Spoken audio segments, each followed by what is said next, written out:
Wait, I was wrong! It's 171, not 169. So the vibes coming from the lights in my room were just immaculate, so I decided to film. Yes, that is my only criteria for filming. Oh, you know what I should do? I should share with you every single book I read last year. And that is 169 books. So we'll go through it and let's just begin. The first title is The Heart Goes Last by Margaret Atwood. I give this a 3 out of 10. And I'll just say that it's because I loved the premise, but the execution did not focus on the premise enough. Like, as much as I would have liked it.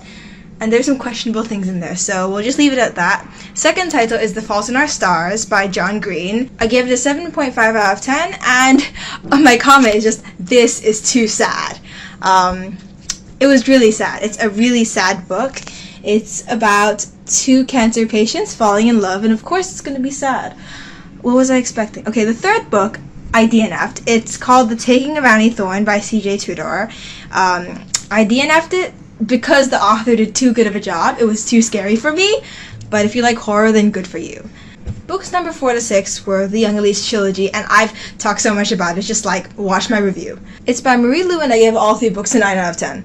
The 7th book I read is A Ballad of Songbirds and Snakes, which is the prequel to The Hunger Games by Suzanne Collins. I gave this a 7.5 out of 10 because the first 3/4 of this book deserved a 9, but the rest was just a very unpleasant shock because I almost forgot that Snow was a villain, and then I realized, like, he's just a horrible person. Like, it's not even like anything that bad happened to him. He's just a horrible person. He just turns out to be a horrible person.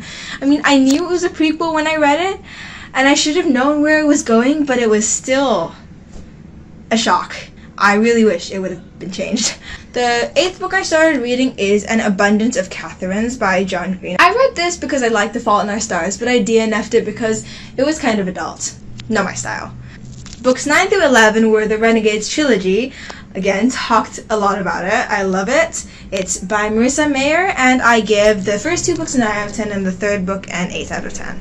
The 12th book I read is Instant Karma by Marissa Mayer, and I really just went on a little Marissa Mayer streak here, but I gave this book an 8 out of 10. It was fluffy, it was cute, not a ton of plot, but it was fun anyways.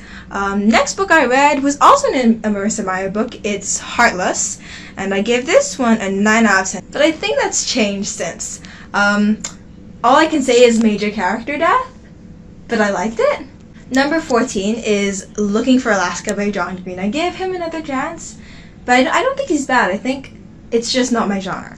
Books 15 and 16 are the Six of Codes Duology, which of course were 9.5 out of 10 and 9 out of 10. These are by Leigh Bardugo, and I've also talked extensively about this duology.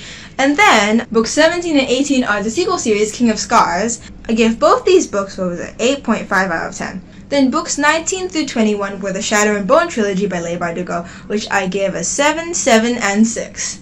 Although I think that changes later. Books 22 and 23 are rereads from a long time ago. They're Wondersmith and Hollowpox, which are the second and third book in the Nevermore series, which I love that series so much. I think they're the only books I gave a 10 out of 10 to, but I think that's just because I love them. That's by Jessica Townsend.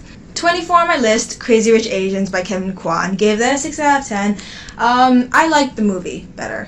Books 25 to 28 are the An Ember and the Ashes Quartets by Sabaa Tahir. I gave these books mostly 8 out of 10. 29th book I read was One of Us is Lying. Oh, I love this one. It's by Karen M. McManus, and I gave this one an 8.5 out of 10. And I ship Nathan Bronwyn. Books 30 and 31 are the first 2 books of the Inherited Games trilogy, because the third book hadn't come out yet. It's by Jennifer Lynn Barnes, and I give these both 8 out of 10. The first time I read this, I was very confused, but then later I reread it and get less confused. Number 32 is A Single Shard. I reread this. It's by Linda Sue Park. I gave this a 9 out of 10. It's simple, but I love it. It's iconic. Number 33 was The Boy in the Striped Pajamas. I got around to reading this, and my only comment was Hello Depression, because it was kind of sad, honestly. Give it a 7 out of 10. Please allow me to skip number 34 through 39 for pure cringe. Number 40 is To Kill a Mockingbird. I had been trying to read this book since the previous year, 2021. It took me like half a year. It's by Harper Lee Collins, and I gave it a 7 out of 10. I had to read it for school, but honestly it was not too bad. 41 is a reread of The Fault in Our Stars. 42 is You've Reached Sun by Dustin Thau. I gave this one an 8 out of 10. It was really sad. I remember crying into my pillow. Number 43, I tried to read The Book Thief by Marcus Zuzak and failed, but that was all my fault, not the book's fault. The book is actually great.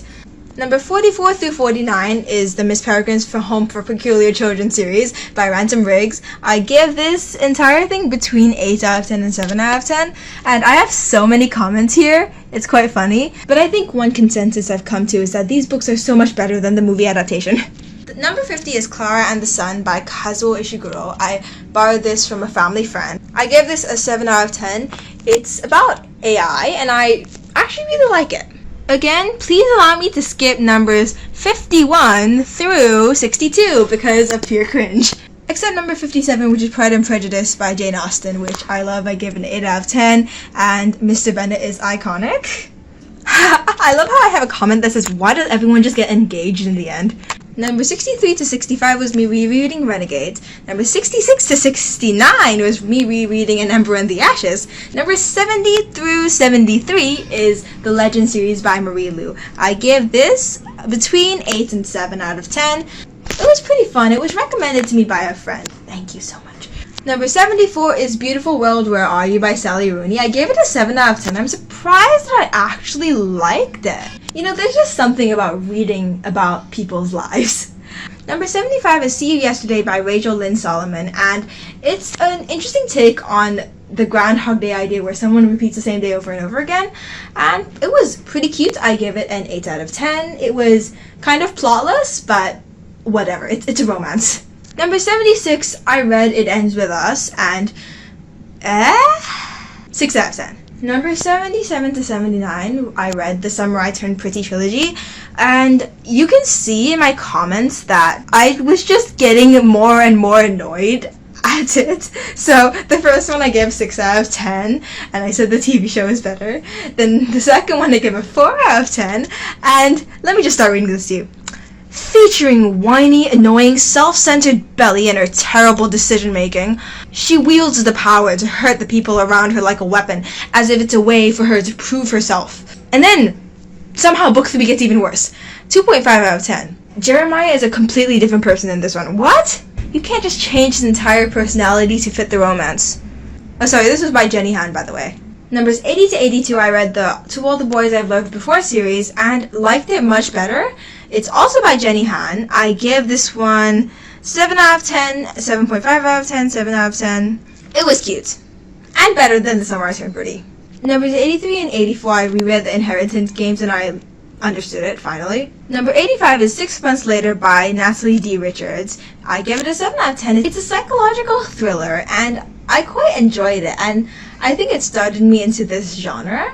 Number 86 was 16 Things I Thought Were True by Janet Gertler. It had no plot whatsoever. I gave it a 6 out of 10. Let us skip 87 to 92 for more pure cringe. Number 93 to 95 is The Serpent and Dove Trilogy by Shelby Mahurin, and it was not terrible. I gave it between an 8 and 7. I gave it between a 7 and 8 out of 10. And you know what? There was this one Goodreads review that said that it was just Nina and Matthias fanfiction. And I agree with it. But you know what? I'm sort of here for it. Oh, but then the comment for the second book was, today I learned about middle book syndrome, in which the middle book in the trilogy is basically filler. And I hate when that happens. Number 96 and 97 is the Cry's War Duology. I gave this an 8 out of 10. So fun. Liked it, yeah. Number 98 was A Good Girl's Guide to Murder, but only the first book. The second and third book come much later. You'll find out why in a sec. It's by Holly Jackson. I gave it an 8 out of 10. I liked it, but just know the series gets better from here. Number 99 through 113 is me reading the entire Percy Jackson collection. So that's Percy Jackson and the Olympians, Heroes of Olympus, and the Trials of Apollo. Except I think I skipped one book in the Trials of Apollo because I just got too slow and too annoying. But I really liked the first two series. I just hated the Trials of Apollo. Number 114 and 115 are the rest of the Good Girl's Guide to Murder trilogy, which is Good Girl, Bad Blood, and As Good as Dead. I give it an 8 and 9 out of 10 respectively. I love As Good as Dead. The ending is impeccable. Number 116 is The Couple Next Door by Shari Lapina. I give this a 7 out of 10. I read this because we had a comprehension passage about it, and I was just kind of interested, so I just read the book, and I liked it. It was fun. Ooh, okay, this one's bad. Number 117 is The Fowl Twins by Elon Colfer. I did not finish this, and I give it a 3 out of 10. So some background, I love the Artemis Fowl series so much, so I hoped I would love this book, because it's a sequel to that series that focuses on Artemis Fowl's brothers. But this series is nothing like the original series at all, and I cannot stand it. It is just no. Number 118 is We All Fall Down by Natalie D. Richards. I seem to have given this a 6.5 out of 10, but I don't remember at all what it was about. Like, not a thing. No idea. Number 119 to 123 is the Cruel Prince trilogy, but with book number 1.5 and book number 3.5 in there, so it's actually a 5-book series, but it isn't actually a 5-book series, it's a trilogy. It's by Holly Black. Loved it. I think I've talked about it before. It's good. Number 124 is The Darkest Part of the Forest by Holly Black. It's set in the same universe as The Cruel Prince, but it's a standalone book. Number 125 to 127 is Modern Fairy Tales by Holly Black, and this is also set in the same universe as The Cruel Prince, but it's a separate series. Number 128 to 130 is Howl's Moving Castle by Diana Wynne Jones. Loved the first book. The second 2 books were a little weird, but you know what? It's okay. Like the characters. Number 131 to 135 was me rereading Shadow and Bone and King of Scars. Number 135 through 137 was the Poppy War trilogy by R.F. Kuang. Okay, so I loved this trilogy, but it was kind of dark and depressing and traumatizing and emotionally damaging. I gave all 3 books an 8 out of 10. Oh my, I have so many comments about this. So I'm going to say something that is going to seem out of context, but if you've read it, you'll know what I'm talking about. So about the second book, I said, those dumplings were seriously messed up. That was so cruel. If you know, you know. Number 130, I did not finish. It's Throne of Glass by Sarah J. Maas. Here we go. Chapter 1. The number of exclamation marks in this. How idiotically peppy can an assassin be? This writing style is seriously getting on my nerves. I can't do this. This is a level of bad that rivals Shatter Me. Okay. I give it a 3 out of 10. Number 139 is The Final Gambit, which is the 3rd book in the Inheritance Games trilogy, which came out more recently. It's by Jennifer Lynn Barnes, and I gave it a 7 out of 10, because it was still kind of confusing. Number 140 through 142 is The Gentleman Bastards trilogy currently. This was fun. I saw it recommended heavily on another booktuber's channel, and I decided to check it out, and I do not regret it. It was so fun. I gave it between an 8 and 9 out of 10. Number 143 and 144 are Warcross by Marie Lu. I was unimpressed. It was weird. I gave both a 7 out of 10. Number 145 and 146 are the Sky Hunter Duology by Marie Lu. And I was a little bit more impressed with this than I was with Warcross. 8 out of 10. Number 147 is It Starts With Us, which is the sequel to It Ends With Us. And I know I didn't like It Ends With Us, but I had to read the sequel because it was coming out and because it was kind of big. So fine, I read it. That was 300 pages of filler. That's literally what I wrote. Number 148 is Enter Title Here by Rahul Kanakia. I did not finish it. Give it a 5 out of 10, and I just said main character too annoying. Except I don't think it's the book's fault. I think the main character was supposed to be annoying. I just couldn't stand it. Now to where it gets funny. Number 149 to 158, I reread the PGO books. Then 159 to 168 is me rereading a series of unfortunate events before I watched the TV show. So I did a lot of rereading. Anyways, a series of unfortunate events, I have not mentioned it here. It's by Lemony Snicket. It's a really interesting series about 3 orphans who have a lot of misfortune. And the TV series was actually great and so much better than the movie. Number 169, and our final book on this list, is Maybe in Another Life by Taylor Jenkins Reid.